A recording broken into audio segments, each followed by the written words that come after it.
When it comes to choosing a niche, which if we've got a business, we've kind of maybe started the process, but what are some of the expensive mistakes that you find we tend to make when we are choosing our market? Yeah, one of the biggest mistakes I think people make, and I think it's because a lot of the conventional wisdom out there is all focused on one thing, is asking the wrong question. And when we're at that stage, whether we have an existing business that we're maybe thinking about pivoting or taking in a different direction, or we have a business that a new business we want to start, if it's an add-on to our existing business or what have you, all the conventional wisdom is focused around answering the question of what? What should I create? What should I build? What should I sell? When the reality is, the first question that you want to focus on asking is not about what, it's about who.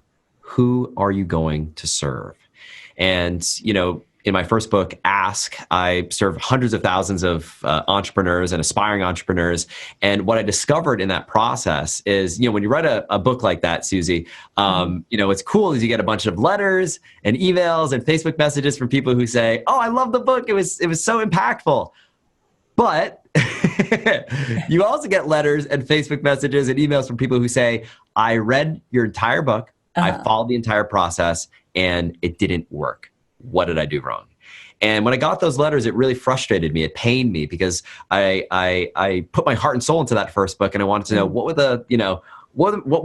it? Was it something I did? Like, did I leave something out? And what I realized in that process is that the single biggest mistake people made, the thing that held them back, was that they chose bad markets.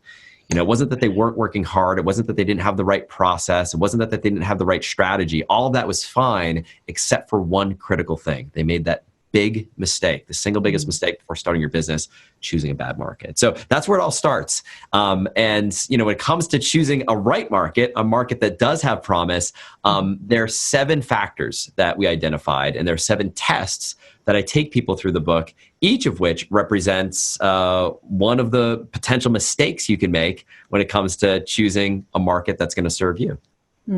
What I love from what I've seen of the book is that you give us a process.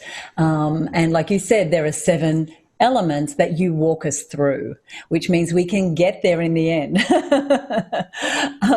One of the things, and speaking of ask, I just had a copy here on my desk. So you are saying that before we ask, before we get into really, we need to choose. Okay, got it. Yeah. So I'll talk about, I sidestepped your first question, which is around mistakes. I'll share one of the mistakes, right? So these 7 factors, one of them has to do with market size. So when it comes to choosing your market, what we discovered is that there's an optimal market size that you want to be aiming for. Now, one of the model that I advocate for in the book is a model that you use in your business, which is what we call selling education and expertise. Right. So that means everything from digital courses to summits like your summit, to live events, to memberships, to books, to coaching, consulting, masterminds, things like that. Right. And the reason why I advocate for that is because if you're a bootstrapped entrepreneur, if you're funding your business yourself, it is, in my experience, one of the fastest, best ways to get started. Great margins. You don't need a whole lot of overhead. It's not like setting up a restaurant where you need $500,000 to build the restaurant. It's a great model. And what we found with education and expertise businesses is that there's a sweet spot in terms of market size. Now, the way we figured this out is we looked at an Ask. I shared the process I used to enter 23 different markets. So everything from the Scrabble jewelry market to orchid care to memory improvement to all these crazy niche markets. And what I didn't teach in that book was how I chose those markets. And so over the last 3 years, we went back and we looked at all of those successful markets. We looked at my failures as well. Right. Then we looked at all of my clients' businesses and their successes and their failures.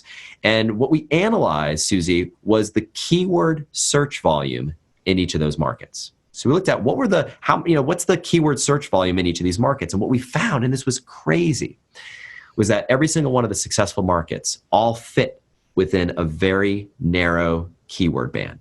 So in terms of the amount of searches every single month, they all fit within this narrow band. And every single one of the failures was either way outside that band or way below that band. And we used a free tool called Google Trends, which many people are familiar with, to do this analysis. And for months, my team and I were debating, we're saying, do we share what these markets are? Do we share what these keywords are, or do we keep it to ourselves? And ultimately, we decided to share them in the book. And so what that allows you to do if you have an existing business right now is you can take your bullseye keyword, you can plug it into Google Trends, compare it with the right settings against these benchmark keywords and see if your business fits in that sweet spot, or maybe you need to niche down, or maybe you need to niche up to get you into that sweet spot range. So you make a really good point. So it's definitely not, what I'm guessing, is about having choosing a market where there is loads of people, loads of competition, and it's not about trying to stand out so much so that there's nobody there. But you've figured out what that sweet spot is, and that is part of the choose methodology, I imagine. It's part of it. And you brought up one, but so the first dimension is market size. So you want to make sure you're in a market that's big enough, but not too big. There's a metaphor I use in the book. I say starting a business is like tossing your raft in the river. And if when you toss your raft in the river, you can have the best raft money can buy. You can have the best equipment, the best crew. You can row 18 hours a day. But if there's no water in that river, you're not going to get to your destination.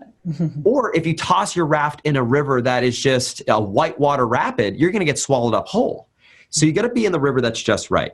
Now, at the same time, you don't want to toss that raft in a river that is overcrowded, right? You don't want to put your raft in a river that's filled with other rafts. But similarly, you don't want to be the first person ever to ride down that river, because you're going to be the one bumping into the rocks, finding the waterfalls. You don't want that. And and so I see this all the time, Suzi. People get an idea for something and they have one of two reactions. They say, oh, I'm going to do this thing. And they do a little bit of research and they say, oh, someone else is already doing it. I can't do that.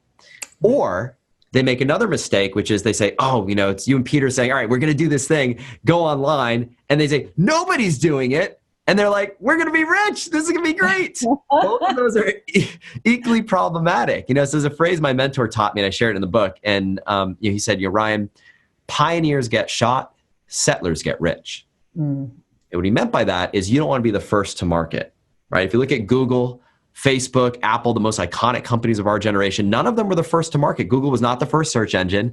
Facebook, not the first social media platform. Apple, not the first to sell smartphones and MP3 players.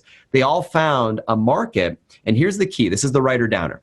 What you're looking for is a market where your competition is succeeding in spite of itself. Meaning your competition is making money. They're doing well. And yet you look at them and you say, how are they doing this? Like, they're making this mistake and that mistake and this problem over here. So how do you measure that? How do you figure out if someone's doing well? Well, similar to the market size sweet spot test, we look back at all the markets, my markets, clients' markets, and this time we looked at competition. And what we found is similarly, there's a sweet spot for the right amount of competition you want to be looking for. Not too much, but not too little. And the way you measure this is based on the amount of paid advertising that's being spent online. Similarly, we found that markets that fit right within this narrow band were the ideal markets. So what happens when you find a market that's in the market size sweet spot and it's in the market competition sweet spot? That gives you the clues to a market that has a tremendous amount of potential.